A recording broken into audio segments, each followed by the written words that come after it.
This is Swarfcast. I'm Noah Graff. I am honored to be with Jim Mayer, founder of the Manufacturing Connector and host of the Manufacturing Culture podcast. Welcome to the show, Jim. Thank you, Noah. Thanks for having me. Hope you're doing well. It's a beautiful day today. It's over 100 degrees here in Phoenix, but the AC is working and working well. Could be much worse. Could be humid and over 100 degrees. As you probably could predict, judging from what podcast I mentioned that Jim hosts, we're going to talk some about manufacturing culture, work culture today. I just want to start by asking what you do in a nutshell. We'll delve deeper, but I want to give some people context. Yeah, so I help companies measure and identify the employee engagement levels that they have within their organization to help them build the cultures that they want. My job is to not judge organizations on the cultures that they currently have, because what it could be healthy for one person and find that alignment could be completely toxic for somebody else. Culture is a very individualistic concept. And so I don't go in judging people's cultures or their levels of engagement. I help them increase them and get them all rowing in the same direction. As I mentioned to you before, I'm a believer in not using the word should. I try to change the word should to could, both like for others and myself. However, you're in the business of improving people. And I looked on your website before this, and one thing I thought was you mentioned taking okay to another level. And I think okay it's a tough thing because, when it's not a real issue that's destroying you, you're okay with okay, plugging along. Maybe you're making decent money. Maybe you feel okay at work and you come home and, you're satisfied with okay. Yep. I found that really interesting. That would be one of the things you're talking about. And I suppose that's where the whole being not quite judgmental comes in. But at the same time, I think you have a definition in your mind, more or less, of what manufacturing, or not manufacturing culture necessarily, but culture of a workplace, of a company, and what is ideal, not what it necessarily should be, but what is ideal. Yeah. So even though I'd love to get into where you're coming from, this is just coming to mind. So I'd like you to talk about this dealing with okay and how you came up with that and how you deal with that, because it's like probably more difficult to reason with people that they need to improve when things are okay. But I'm assuming people come to you when they feel like they're mediocre. So anyways, I'll let you take it away now. There's a lot to unpack in what you just talked about, Noah. Okay, in the sense that I use it, is status quo, right? That's the way things have always been done. And I hate when people say that. So I hate it, but I also love it, because when I hear people say that's the way things have always been done, that means that there's room for growth. There's room for opportunity. There's room for improvement, right? So while when I work for companies and was an employee, a W-2 employee for another organization, hearing things like, when I would question why things were done a certain way, and I would hear that's the way it's always been done, it was super frustrating to me earlier in my career. But as I grew, as I developed, as I evolved, I realized that that was just an opportunity for me to take what had always been done and provide a solution or a way to become better, to become more profitable, to become more process oriented, whatever that looked like. So the concept of okay is just that status quo, that I am fine. And to use an example, I worked with an organization that had a 60% turnover rate. They were losing 60% of their employees on an annual basis, right? That's not okay, and so it seems. On the surface, right, to you and me, no, that's horrendous. But they had dealt with that situation for so long that it was okay for them. It was normal. They had built processes. They had built processes around having 60% turnover, where they had a new training class every 2 weeks of new recruits, and they had built these processes. So I help uncover that okay and say, okay, you are okay with having 60% turnover. Do you know what that 60% turnover is costing you? Because a lot of manufacturers don't realize the cost of turnover, right? And so I quantify what could be better in that concept of okay, or that concept of status How quo. did you get in there, though? If they thought it was really okay, I mean, why were you introduced to them in the first place? Somebody didn't think it was okay. Either it's from people listening to the podcast, it's people showing up to leadership or workshops, leadership development workshops I do, or other soft skills workshops that I do in Arizona and surrounding states. There's something that has made them gravitate to me ultimately, and I have uncovered that okay, that concept of okay, to make them realize, okay, this might not be okay anymore. So they had a nudge, some kind of nudge Absolutely, that brought them in contact with you. absolutely, Yeah. yeah. And the idea of culture to me is that you have a good culture when your employees and your organization have alignment of values. So when your corporate values or your company values are X and your employees also value that same thing, that's when you have that alignment, and that's when you have the healthy culture for your organization.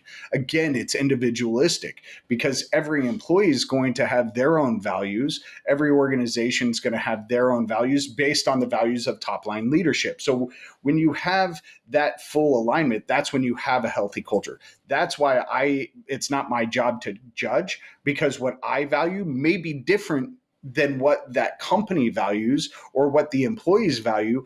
I'm just making sure that they're aligned. It's not my alignment, it's the alignment of the organization and the employees. I've interviewed a few people, interviewed somebody recently who talked about lean. Okay. I'm not an expert yet, but I mean, one of the things it is related to culture. Absolutely. And it's employee engagement. Just came out with another podcast this week about an ESOP, and they really talked about the, employees feeling as one and contributing. And so to me, I feel like maybe the data shows that when you have that, generally companies thrive. Would you say you're kind of caught in between that, or you really feel like you come in because somebody says, this is my vision, and you go, okay, I'll help you reach your vision? Or do you often go, well, it seems like this might be a good idea. This has been working for other people. I have an assumption that you have certain ideals that you feel like are for a healthy company, no matter whether they're small, no matter whether they're big. I have my idea of what is a healthy culture for me. I think when you talk about the data, though, that's where employee engagement comes into play, right? And that's just a component of that culture. Employee engagement data is that quantifiable it's qualifiable as well, but it's quantifiable data on employee sentiment, right? And so that's where you get those common themes of what employees are looking for from their place of employment.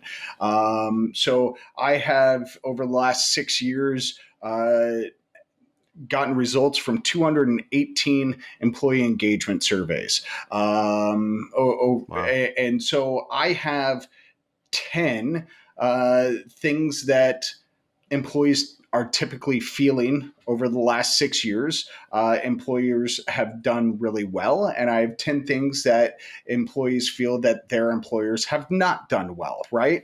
And so when I look at providing those solutions to my clients or to the organizations that I work with, it's not my feeling of what needs to improve. It's really the employee's feeling, right? And what my job is to do is find the common themes between the qualifiable and the quantifiable data that I collect and provide those solutions. I'm not an expert in everything that needs to be solved within these manufacturers.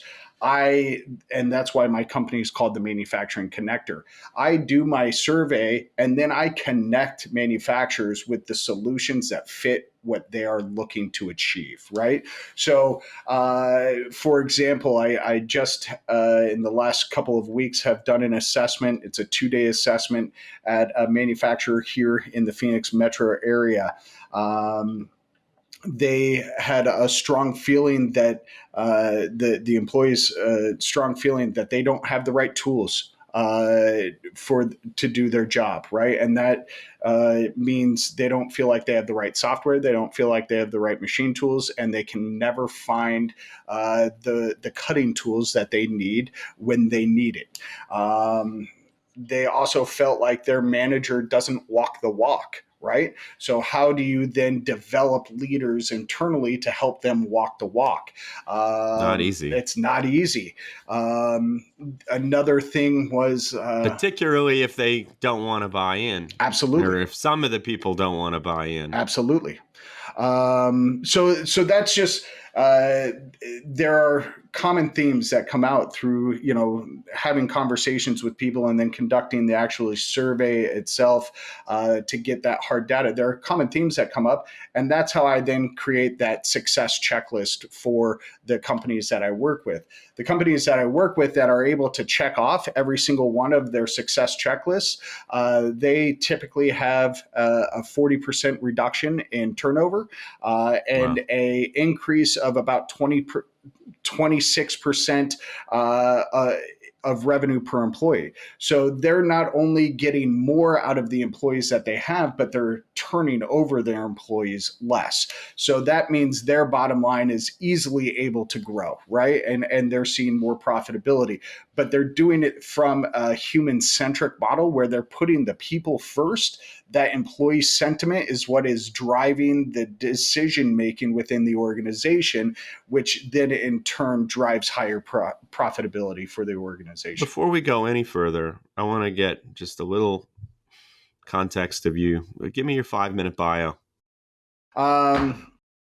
Started out in construction, Noah. After I dropped out of college, I did construction and worked in the restaurant industry. Spent a quick 9 months living and working in Mexico over spring break 2000, which was simultaneously the least healthy and most fun 9 months I've ever had in my life. But was in construction and restaurant industry. And got into industrial distribution because I was tired of falling off of houses.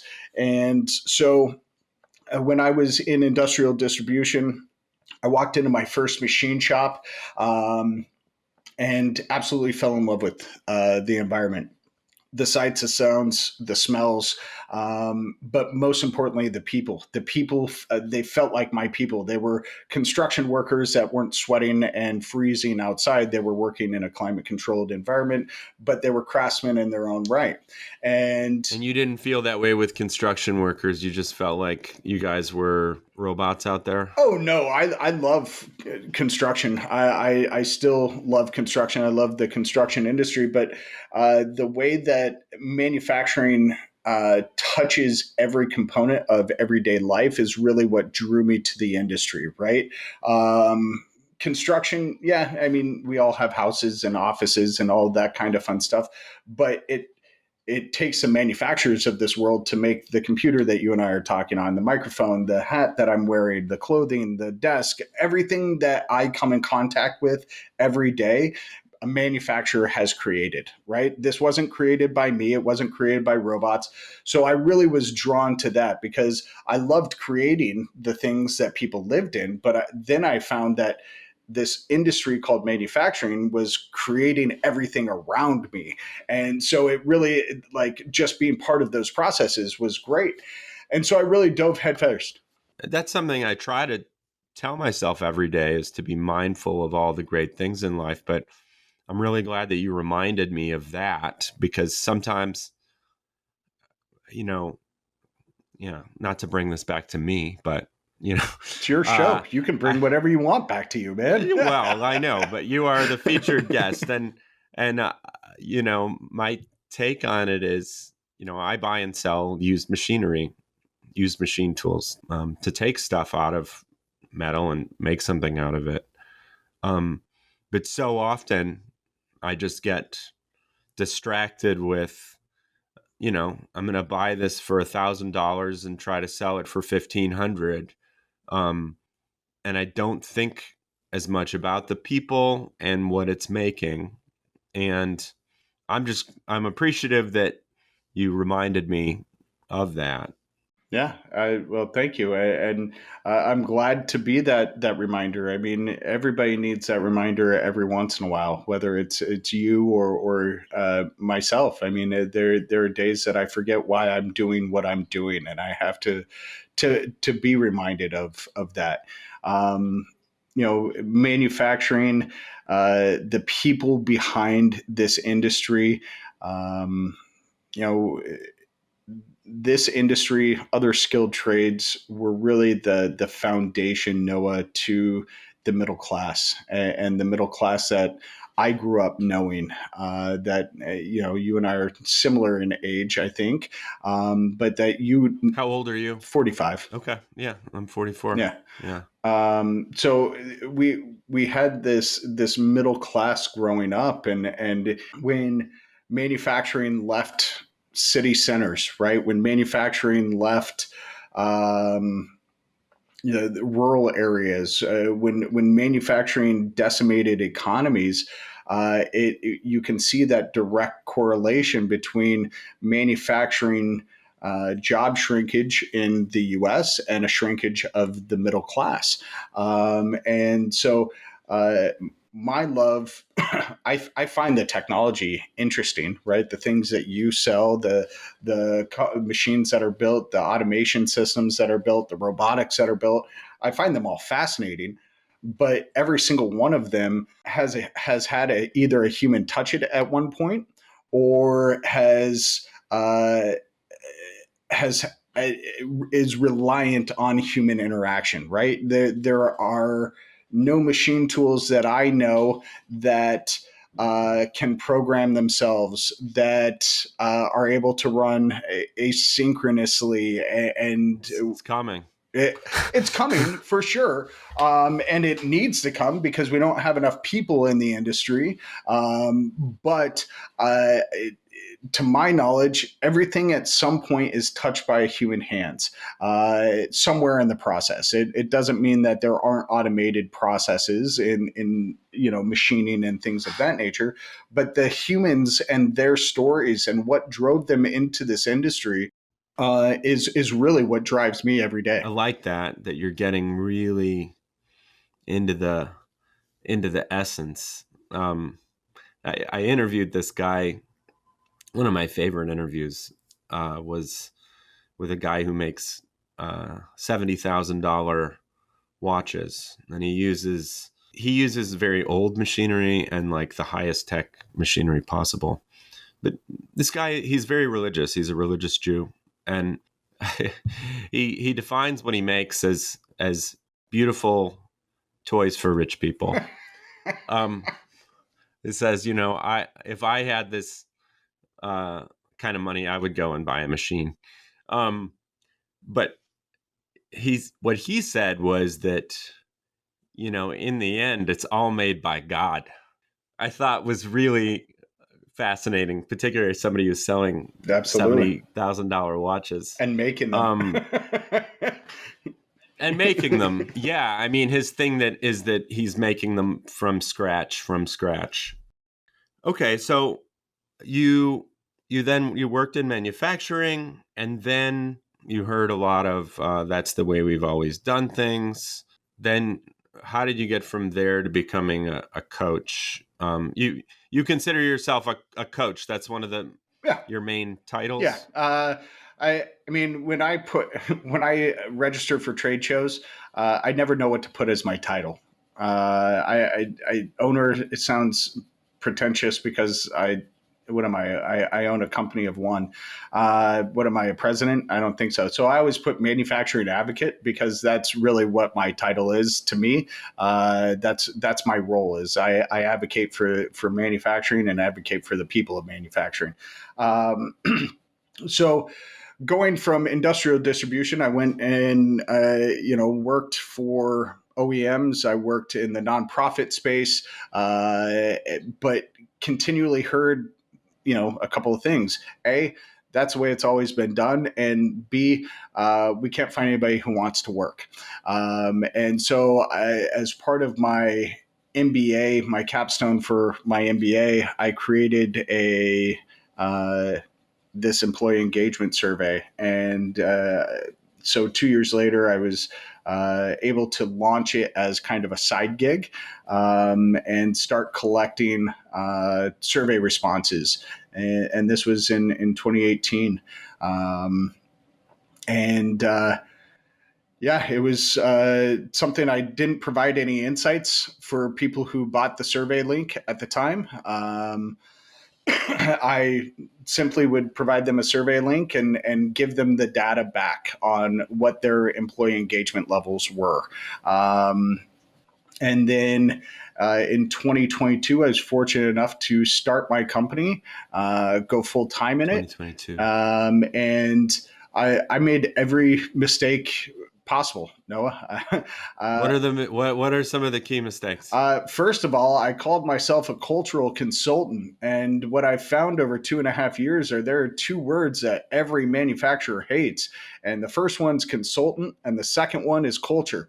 So now I talk about solutions to help manufacturers recruit and retain the top the top level employees that they need, right? Different way of saying I consult on culture, I coach on leadership development, but in my main job is to conduct these surveys and then connect people. Going back to that, I connect people with the solutions that they need. Some of them are my partners, some of them are not, and I don't make recommendations based on who's paying me and who's not. I make recommendations based on the best fit for an organization. So employee engagement, I mean, that is like the fundamental thing about Absolutely what you provide. Yeah. So going back to the mistakes, the next mistake was I created the Manufacturing Culture podcast, but I kept the brand separate from my original consultancy, the cultural consultancy. And I did that for a year. And so I had this divide between the content that I was creating with the podcast and the use cases that I was seeing on the consulting side. I may be able to relate to that a little bit. Yeah. And so this year I've been able to combine them into the manufacturing connector, into one brand. The manufacturing connector is not only the trade name for everything that I do now, but it's also soon to be a YouTube show where I have solutions, companies that provide solutions that help change culture, help change employee engagement levels. And they're going to be able to do case studies and live demos right there on YouTube. Because what I found is I have two very distinct audiences. One wants to hear the human element side that the Manufacturing Culture podcast is focused on. One recognizes that they have a human capital problem, and they're looking for solutions on how to solve those problems. And those two, the Venn diagram doesn't overlap. Oh, the Venn diagram totally overlaps. But they don't get that it overlaps. They don't understand that. And so this year on the podcast, on the Manufacturing Culture podcast, I've had more solutions-based guests.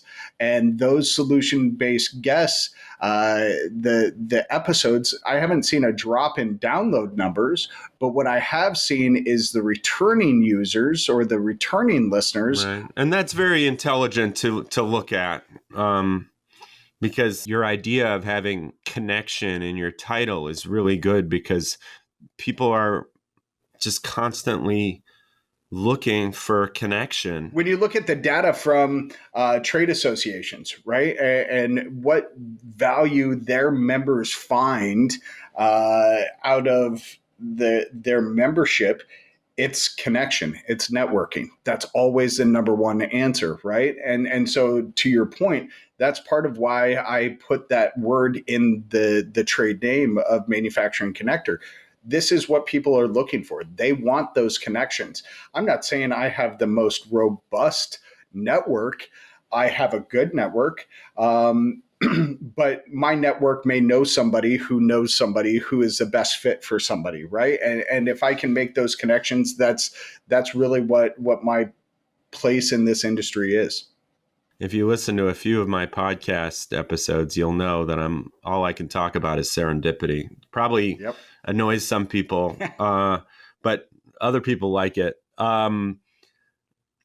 So here's an interesting question. How has remote work and remote work culture affected business culture and manufacturing culture?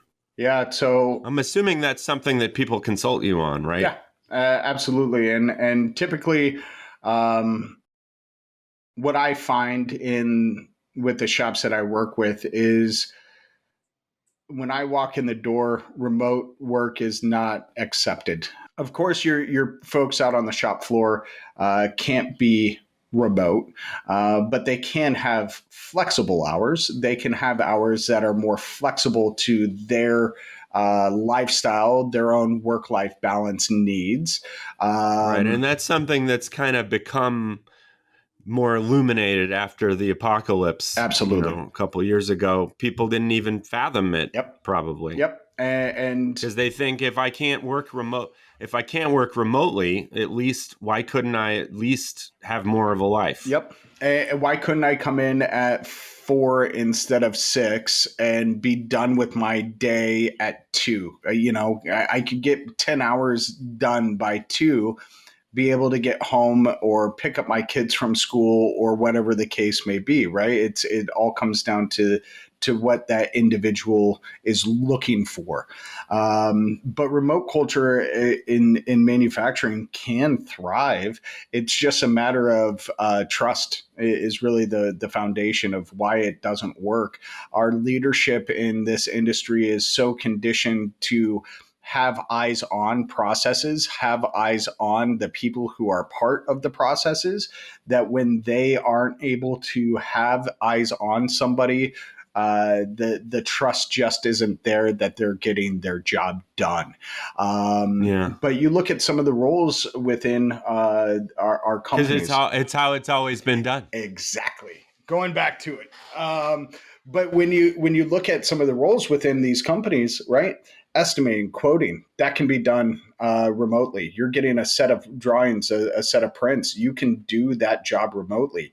You can do engineering, CAD CAM work remotely. I mean, I have recommended to a couple of companies that they outsource and just have a part-time CAD CAM employee. Find somebody on Upwork or on Fiverr or a platform like that. They don't need typically somebody on site all the time for some of these roles.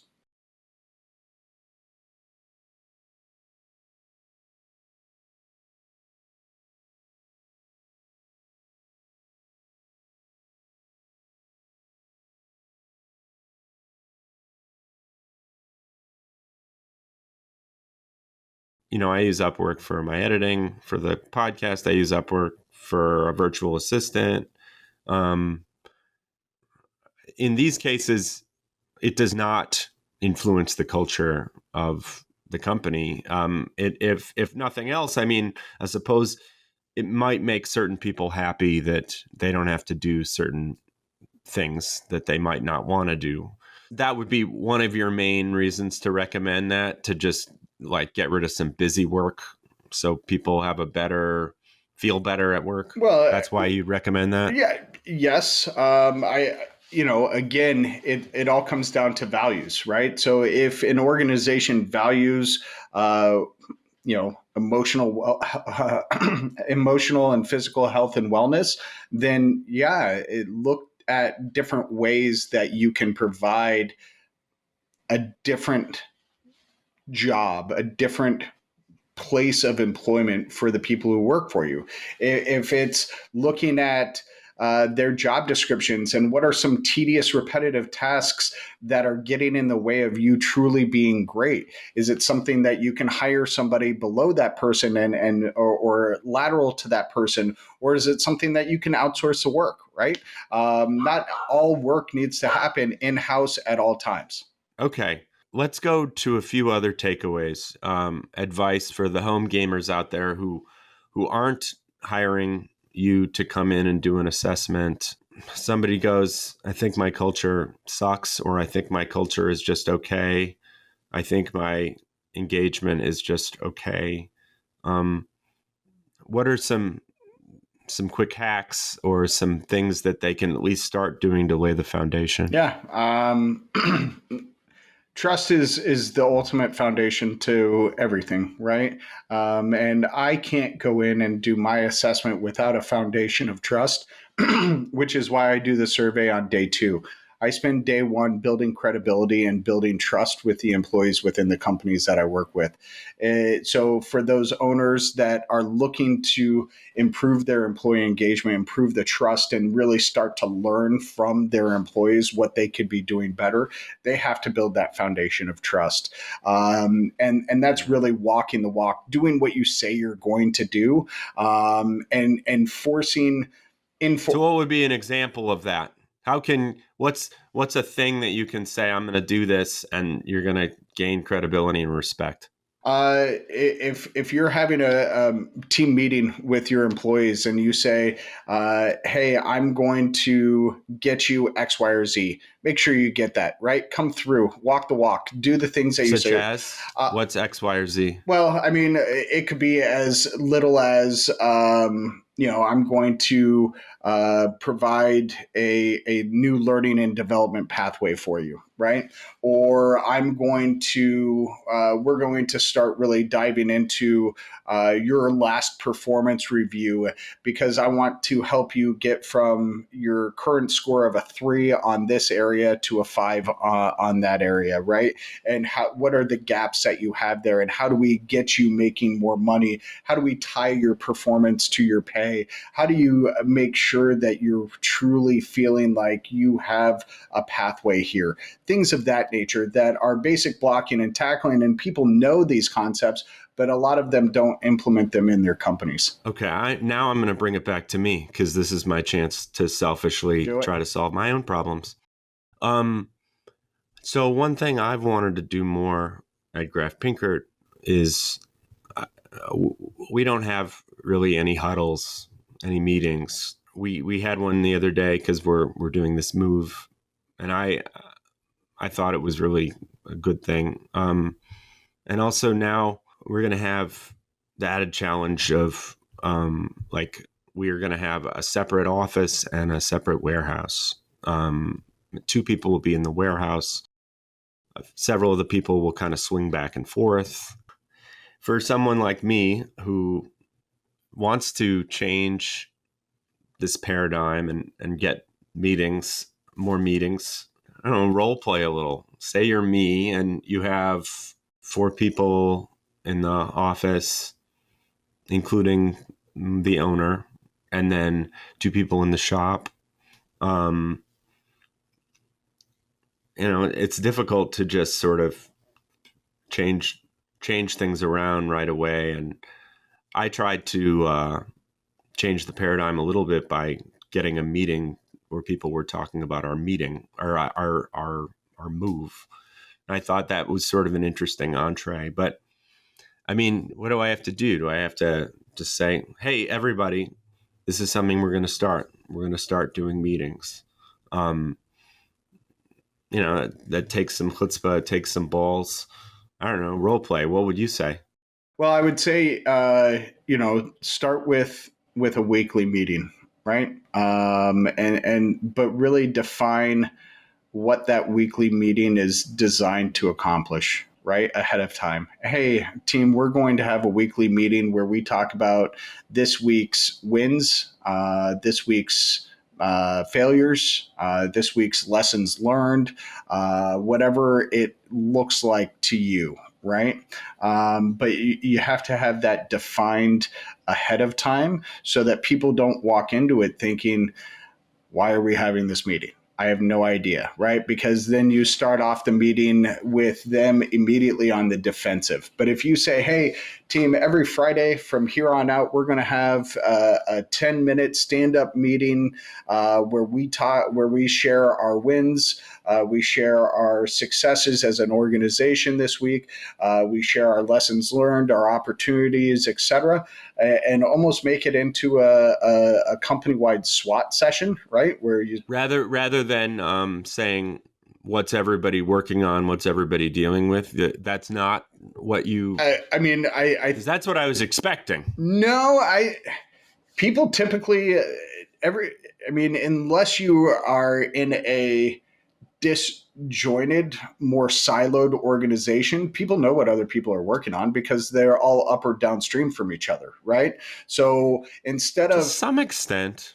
So instead of talking about work in progress, which is good too, I mean, and you can maybe take that as an element, but I always like to talk about those celebrations, right? What were our successes? What were our opportunities for learning this week? Because when you take that kind of a mindset, it changes the framework of the discussion, right? One of the top 10 things that in 218 surveys that I've done that is common is that companies are not doing is they're not taking time to celebrate successes. If you take the time, 10 minutes a week, where you look at the successes that people feel like they've had that week, as small as it could be, hey, I